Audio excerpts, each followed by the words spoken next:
Hello bachcho, let's see the question. So the question says red hot carbon will remove oxygen from the oxide AO and BO but not from MO, while B will remove oxygen from AO. The activity of metals A, B and M in decreasing order is option A, we have A greater than B greater than M.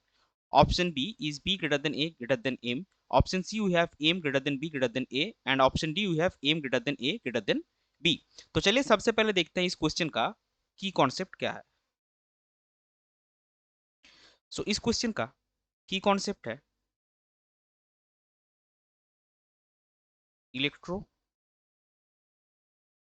Chemical series. अभी देखिए यहाँ पे statement क्या है, carbon will remove oxygen from oxide AO and BO. So यहाँ पे जो आपका गिवन है ना रिमूवल ऑफ ऑक्सीजन,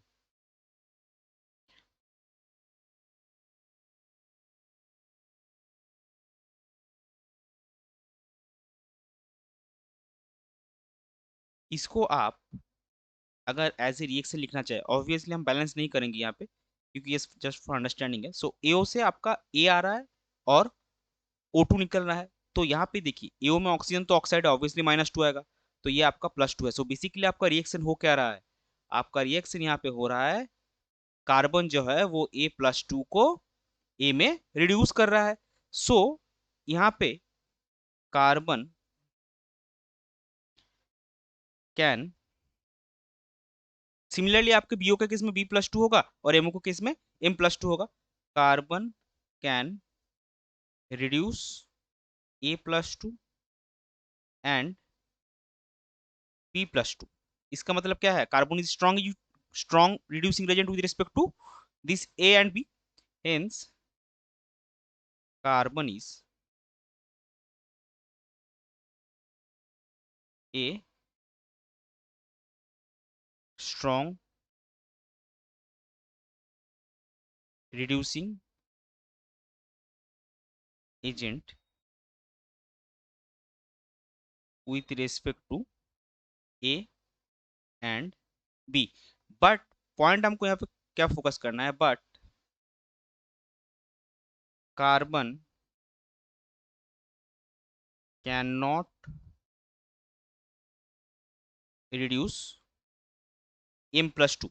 तो अगर कार्बन M+2 को रिड्यूस नहीं कर सकता तो कार्बन क्या है, जो आपका M मेटल है उसके रिस्पेक्ट में वीक रिड्यूसिंग एजेंट है.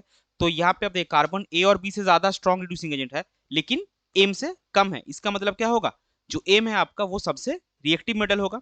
Hence M will be reactive या फिर आप एक्टिव मेटल हो सकते हैं. M will be the most active metal. So सबसे ज्यादा हमारा क्या होगा, एम होगा. अभी हम ए और बी में देखते हैं. सो यहाँ पे आप देखिए स्टेटमेंट और एक गिवन है, while B will remove oxygen from AO. इसका मतलब क्या है, now B will remove oxygen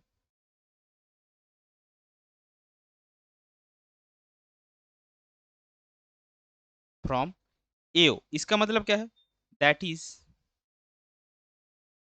B can reduce A+2 to A. Hence B क्या होगा, बी ज्यादा एक्टिव होगा. Hence B is more